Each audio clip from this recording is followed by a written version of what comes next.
I never imagined my life could change so much in such a short time. A few years ago, I was stuck in an unhappy marriage with Jack, a man I believed was the love of my life. At the beginning of our relationship, he was attentive, caring, and seemed to really care about me. We met in college, and it was love at first sight, at least that's what I thought at the time. Jack was charming, intelligent, and ambitious. He always said he wanted to build a wonderful life for both of us. In the first years of marriage, things seemed perfect. We had romantic dinners, unforgettable trips, and plans for the future. I really believed I had found my soulmate. But as time passed, things began to change. Jack climbed the career ladder and gradually became more and more absent. At first, I tried to understand. After all, he was working hard to give us a better life, right? But days turned into weeks, weeks into months, and I began to feel increasingly alone. The nights when he came home late from work became the rule, not the exception. Weekends, which were once our special moments, were now filled with football games with friends or endless business meetings. I tried to talk to him about it, but Jack always had an excuse ready. "It's just a phase, honey. When I get that promotion, we'll have more time together," he would say. But the promotion came and went, and nothing changed. In fact, things only got worse. I felt invisible in my own home, as if I were just an accessory in the perfect life Jack was building for himself. I tried everything to rekindle our flame. I prepared special dinners, bought provocative lingerie, suggested romantic getaways. But nothing seemed to work. Jack always had an excuse: too tired, too busy, too stressed. Over time, I stopped trying. The constant rejection was eroding my self-esteem. It was during this time that I decided I needed to do something for myself. If Jack no longer valued me, I needed to value myself. I started working out, not to impress him, but to feel better about myself. That's how I met Ethan, my personal trainer. Ethan was everything Jack wasn't anymore: attentive, present, interested in what I had to say. Our training sessions became the highlight of my week. He complimented me, encouraged me, made me feel alive again. At first, I tried to ignore the attraction that was growing between us. After all, I was a married woman. But the more time I spent with Ethan, the more I realized how unhappy I was in my marriage. Ethan made me laugh, made me feel desired, made me believe I was capable of anything. It was as if I were awakening from a long sleep. One day, after a particularly intense training session, Ethan invited me for coffee. I knew I should refuse, but I couldn't. That coffee turned into lunch, which turned into long conversations. Before I knew it, we were kissing in the mall parking lot. Guilt consumed me that night. I had never cheated on Jack before, had never even considered the possibility. But at the same time, I felt more alive than I had in years. It was as if a part of me that had been dormant had finally awakened. In the following weeks, my affair with Ethan intensified. We met whenever we could, at times and places that wouldn't raise suspicions. Every moment with him was electrifying, full of passion and desire. I knew what I was doing was wrong, but I couldn't stop. Guilt and excitement mixed in a confusion of emotions. On one hand, I felt terrible for cheating on Jack. On the other, I couldn't deny the happiness Ethan brought me. It was as if I were living two parallel lives: the unhappy and neglected wife, and the passionate and desired lover. It was during this time that fate decided to play another card. One night, Jack forgot his cell phone at home when he left for another of his endless business meetings. Normally, I would respect his privacy, but something inside me drove me to look. What I found left me stunned. Messages, dozens of them, exchanged with a woman named Olivia. Affectionate, intimate, passionate messages. The kind of message Jack hadn't sent me in years. My world collapsed at that moment. The irony of the situation didn't escape me. There I was, feeling guilty about my affair with Ethan, while Jack was doing exactly the same thing. But instead of feeling devastated, I felt a strange sense of liberation. It was as if a weight had been lifted from my shoulders. That night, when Jack came home, I confronted him. I showed him the messages, demanded explanations. He tried to deny it at first, but soon realized it was useless. He admitted he had been having an affair for months, with a coworker. "I didn't want to hurt you," he said, as if that justified everything. But I no longer felt pain. I felt anger, yes, but mostly relief. Relief for finally having a reason, a justification to leave that marriage that hadn't made me happy for so long. That same night, I packed my bags and left the house. I called Ethan, told him everything that had happened. He offered me shelter, support, love. Without thinking twice, I went to his apartment. The first days with Ethan were like a dream. He was affectionate, attentive, made me feel loved in a way I hadn't felt in years. We spent hours talking, laughing, making love. It was as if we were making up for all the lost time. Ethan encouraged me in everything. He supported me when I decided to file for divorce, consoled me on nights when the reality of the end of my marriage hit me. He seemed to be everything I ever wanted in a partner. But, as they say, not everything is a bed of roses. Gradually, I began to notice changes in Ethan's behavior. What was once attention and affection began to transform into something more suffocating. Ethan wanted to know where I was all the time. He called several times a day, questioned who I was talking to. At first, I interpreted this as concern. After all, I was going through a difficult time with the divorce. But over time, it became clear that it was more than that.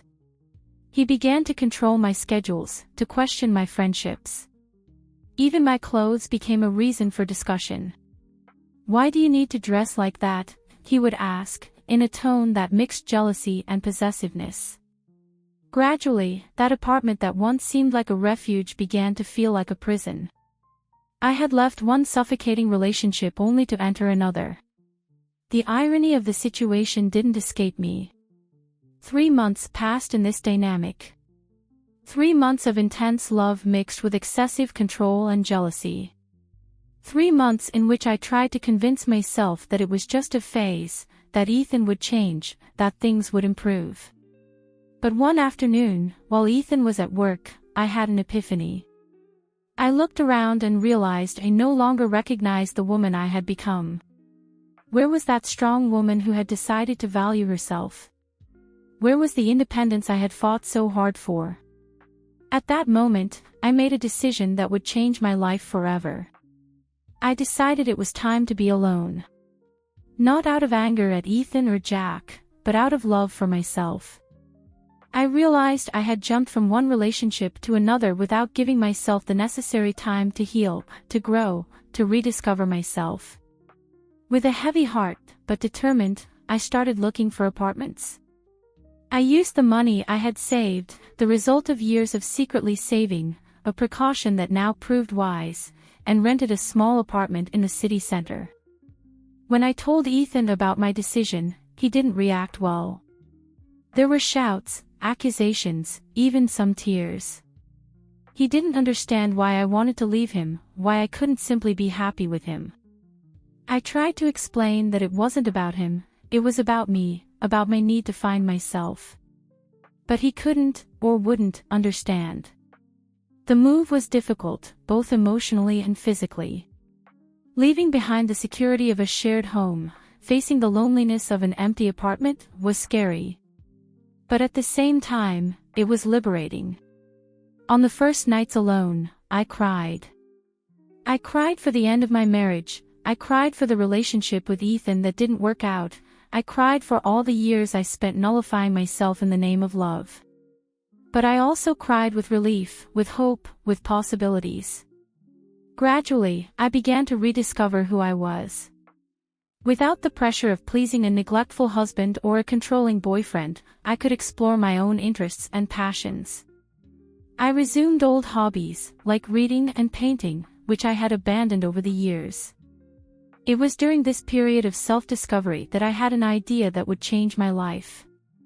I always liked making jewelry. It was something I did to relax. One day, while showing some pieces to a friend, she suggested that I should sell them. At first, I laughed at the idea. Who would want to buy my amateur creations? But the seed was planted. I started researching how to start a small online business. I learned about digital marketing, product photography, financial management. It was a completely new world for me, and I was loving every minute of it.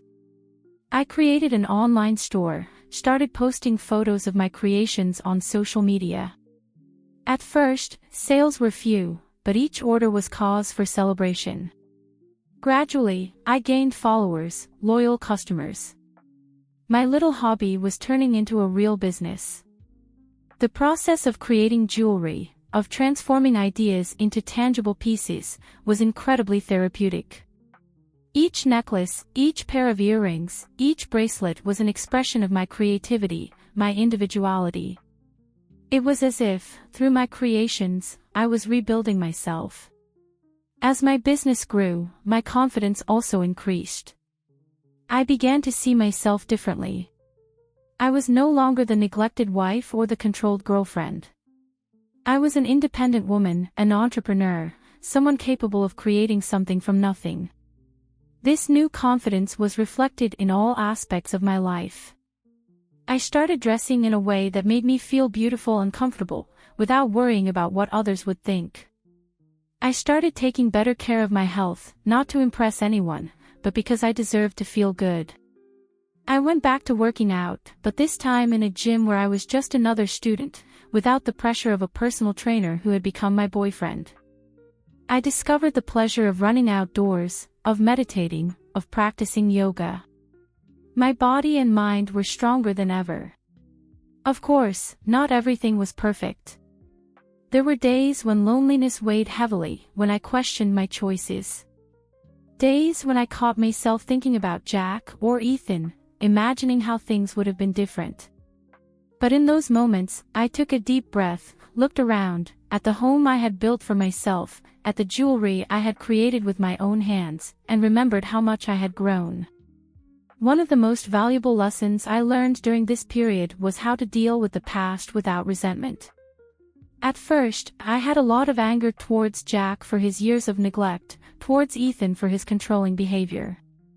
But over time, I realized that holding on to this anger only hurt me. I began to practice forgiveness, not for them, but for myself. I forgave Jack for not being the husband I expected, but I also forgave myself for staying so long in a relationship that didn't make me happy. I forgave Ethan for his excessive jealousy, but I also forgave myself for jumping so quickly from one relationship to another. This process of forgiveness was liberating. It allowed me to look at the past not with bitterness, but with gratitude for the lessons learned. Each experience, good or bad, had made me the woman I was now. One day, I received a message from an old friend, Sarah. She was going through a difficult divorce and needed someone to talk to. I hesitated for a moment, fearing that reliving her experiences might bring up feelings I had worked so hard to overcome. But something inside me told me I needed to help. We met at a cafe near my apartment. Sarah was devastated, telling me through tears how her husband had left her for a younger woman. As I listened to her, I realized how much I had changed. Not long ago, I could have been Sarah, crying over a man who didn't value me. I shared my own story with her, not to diminish her pain, but to show her that there was light at the end of the tunnel. I talked about how I learned to value myself, about how I discovered that true happiness comes from within. Sarah listened to me attentively, her eyes lighting up with a mixture of hope and determination. At that moment, I realized that my journey wasn't just about me. By sharing my experiences and insights, I could help other women who were going through similar situations. This gave me a new purpose, a desire to use my story to inspire and support other people. In the following weeks, Sarah and I met regularly. I saw her go through the same process I had gone through, the pain, the anger, the confusion. But I also saw her begin to rediscover herself, to find her own strength. Seeing her transformation was incredibly gratifying. As I helped Sarah, I realized I was consolidating my own learnings. Each piece of advice I gave, each word of encouragement, was a reminder of how much I had grown. It was as if, by helping her rebuild herself, I was putting the finishing touches on my own reconstruction. Over time, other friends began to seek me out. Some were in difficult relationships, others dealing with divorces, some simply feeling lost. I started organizing small support groups, where we could share our experiences and strengthen each other. These groups became a sacred space of honesty and vulnerability. There, we could be completely open about our struggles, our fears, our hopes. Seeing other women finding their strength and their voice was incredibly inspiring. One day, during one of these meetings, one of the women suggested that I should write a book. The idea caught me by surprise. Me, a writer. I had never considered that possibility. But the more I thought about it, the more the idea appealed to me. I started writing in my spare time, between managing my jewelry business and meetings with the support group. At first, it was just a diary, a way to process my thoughts and emotions. But gradually, it took shape into something bigger. Writing about my experiences was a cathartic process. Reliving certain painful moments wasn't easy, but it helped me gain even more clarity about my journey. And writing about my moments of triumph, of self-discovery, rekindled in me that feeling of pride and accomplishment. As I worked on the book, my jewelry business continued to grow. What started as a small hobby had turned into a locally recognized brand. I began to receive invitations to participate in craft fairs and fashion events. Seeing my creations being worn and appreciated by other people was incredibly gratifying. Each piece sold was a reminder of how much I had achieved, of how I had transformed my passion into something tangible and successful. With the growth of the business, I needed to make important decisions. Should I expand? Hire employees? Open a physical store? Each decision was a test of my newly discovered confidence, but also an opportunity for growth. I decided to take one step at a time. I hired an assistant to help with orders and customer service. I invested in better equipment for jewelry production. And I started planning the opening of a small studio, where I could create and also receive clients. While my professional life was flourishing, my personal life was also going through changes. After months focused on myself and my growth, I began to feel open to the idea of a new relationship. However, this time, my approach was completely different. I wasn't looking for someone to complete me or to fill a void. I was open to meeting someone who could complement the full life I had already built for myself. It was during this time that I met Ryan. We met at a networking event for small business owners. He owned a small independent publishing house and was fascinated when I mentioned I was writing a book. Our relationship developed slowly and naturally. There wasn't the overwhelming passion I felt with Ethan, nor the comfortable familiarity I had with Jack. It was something new, mature, based on mutual respect and admiration. Ryan respected my independence and my space. He understood that I had my own life, a business to run, a book to write. He didn't try to control me or change me. On the contrary, he encouraged me to pursue my dreams and celebrated my achievements as if they were his own. Our meetings were moments of genuine connection. We talked for hours about our passions, our fears, our dreams. Ryan challenged me intellectually, introduced me to new ideas and perspectives. With him, I felt that I was growing not only as an individual, but as part of a healthy partnership. But the most important thing was that, for the first time, I didn't feel dependent on this relationship for my happiness. I was happy with myself, with my life, with my achievements. Ryan was a welcome addition, not a desperate need. As our relationship developed, I began to reflect on how my view of love had changed. It was no longer that romantic fairy tale fantasy I had when I married Jack. Nor was it the intense and consuming passion I felt with Ethan. It was something deeper, more real. It was about partnership, mutual respect, growing together. It was about two independent people choosing to be together, not out of necessity or desperation, but because they genuinely enjoyed each other's company. This new perspective on love was reflected in my book. What started as a narrative of personal overcoming transformed into a broader reflection on relationships, self-esteem, and personal growth. Finally, after months of hard work, my book was ready. Ryan, with his experience in the publishing world, helped me revise it and find a publisher interested in publishing it. Seeing my name on the cover of a book was a dream I didn't even know I had until it became a reality. The book launch was a surreal moment. Seeing people holding copies of my book, asking for autographs, sharing how my story had touched them, was an experience I would never forget. But the true impact of the book only became clear in the weeks and months that followed. I began receiving messages from women all over the country, telling me how my story had inspired them to make changes in their own lives. Some had left abusive relationships, others had found the courage to pursue their dreams, still others were learning to love and value themselves. Each message was a reminder of the power of sharing our stories, of how our experiences can touch and transform other people's lives. I felt humble and deeply grateful for having had the opportunity to make a difference, however small, in other people's lives. As I reflected on everything that had happened in the last few years, I realized how far I had come. From the unhappy and neglected wife I transformed into a strong, independent, and accomplished woman. My jewelry business was flourishing, my book was touching lives, I was in a healthy and satisfying relationship. More importantly, I was at peace with myself, happy with who I had become. I realized that the journey of self-discovery and growth never really ends. Each day brings new challenges, new opportunities for learning and growth. But now I face these challenges with confidence and serenity, knowing that I had the inner strength to overcome any obstacle.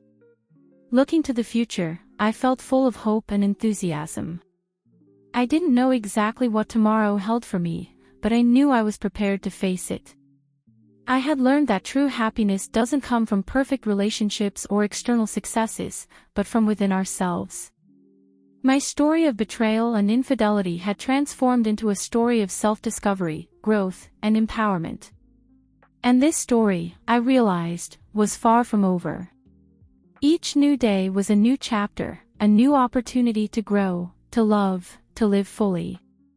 And so, with a heart full of gratitude for the past, contentment with the present, and hope for the future, I continued my journey. A journey no longer defined by my relationships or the men in my life, but by myself, by my choices, by my dreams. Because in the end, the most important lesson I learned was that the most important love, the most crucial relationship, is the one we have with ourselves. And that love, that relationship, is something we must nurture and value above all else. My story of betrayal and infidelity had transformed into a story of self-love and self-realization. And that, I realized, was the most beautiful and exciting story I could have written for myself. As I sat in my small studio, surrounded by the jewelry I had created and the copies of my book, I felt a sense of completeness I had never experienced before. The journey hadn't been easy, but every step, every stumble, every triumph had led me to this moment. I thought about Jack and how our marriage had crumbled. At the time, it felt like the end of the world. Now, I saw it as the beginning of my true life. I thought about Ethan and our intense, but ultimately unhealthy relationship. It had taught me valuable lessons about setting boundaries and valuing myself. And then there was Ryan. Our relationship was different from anything I had experienced before. It was built on a foundation of mutual respect, shared goals, and genuine affection. We supported each other's dreams without trying to control or change one another. It wasn't perfect, no relationship is, but it was healthy and nurturing in a way I had never known before. As I worked on my latest jewelry collection, I reflected on how far I had come. Each piece I created was a testament to my growth, my resilience, my creativity. From the delicate necklaces to the bold statement earrings, every item told a story, my story. My online store had grown beyond my wildest dreams. What started as a hobby had turned into a thriving business. I now had a small team working with me, each person bringing their own unique skills and perspective to the table. Together, we were creating beautiful pieces that women all over the country were wearing and loving. The success of my business had given me financial independence, something I had never truly had before. It was empowering to know that I could support myself, that I didn't need to rely on anyone else for my security or happiness. But it wasn't just about the money. The business had given me a sense of purpose, a way to express myself creatively, and a platform to connect with and inspire other women. Through my jewelry, I was able to help other women feel beautiful, confident, and empowered. My book, too, had taken on a life of its own. What started as a personal memoir had turned into a beacon of hope for women in similar situations. I received letters and emails daily from readers who told me how my story had touched them, how it had given them the courage to make changes in their own lives. Some had left unhappy marriages, others had started their own businesses, and many had simply learned to value themselves more. Each of these stories filled me with a sense of awe and gratitude. I never imagined that by sharing my own journey, I could have such an impact on others. The success of the book led to speaking engagements and workshops. At first, the idea of standing in front of a room full of people and sharing my story terrified me. But as I did it more and more, I found that I actually enjoyed it. There was something incredibly powerful about connecting with people face to face, about seeing the light of recognition in their eyes as they related to my experiences. These events also gave me the opportunity to meet many of the women who had read my book. Hearing their stories, hugging them, crying with them, it was an emotional and rewarding experience. It reinforced my belief that we all have so much more in common than we realize, and that by sharing our stories, we can help each other heal and grow. As my public profile grew, I found myself being approached by various organizations working to support women in abusive relationships or going through difficult divorces. They asked me to be a spokesperson, to lend my voice to their cause. It was a role I embraced wholeheartedly. I remembered how alone and helpless I had felt during the darkest days of my marriage and my tumultuous relationship with Ethan. If I could help even one woman feel less alone, less scared, it would all be worth it.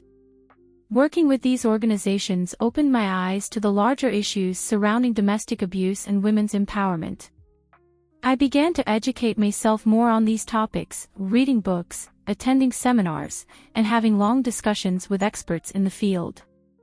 The more I learned, the more passionate I became about making a difference. I started a foundation that provided grants to women looking to start their own businesses after leaving abusive relationships. It was my way of giving other women the same opportunity one had had, the chance to build a new life on their own terms. Running the foundation alongside my jewelry business and my writing career was challenging, but incredibly rewarding. It gave me a sense of purpose that went beyond my own personal success. I was no longer just living for myself, but for all the women out there who needed a helping hand, a word of encouragement, a ray of hope. As I approached my 40th birthday, I found myself in a place I never could have imagined when I was that unhappy, neglected wife in my early 30s.